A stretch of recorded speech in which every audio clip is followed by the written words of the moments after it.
Thank you, Dr. Fauci. Follow up to Tyler's question, because there is screening in place for international travel, but we've seen how quickly variants can spread once they reach our shores.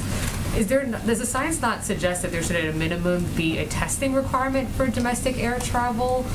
And if not, why not?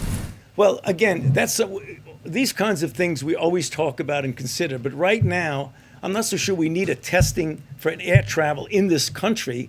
I always get back to the fact is that people should wind up getting vaccinated and boosted if they're eligible for a boost. I keep coming back to that because that's really the solution to this problem. Jay.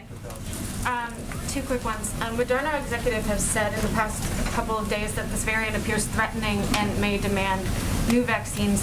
What do you make of those remarks that seem a lot more alarmist than the administration's view or other vaccine makers? Well, I know that we don't have enough information right now. As you know, and we've said this, that the profile of the molecular profile of the kinds of mutations that you see would suggest, A, that it might be more transmissible, and that it might elude some of the protection of vaccines.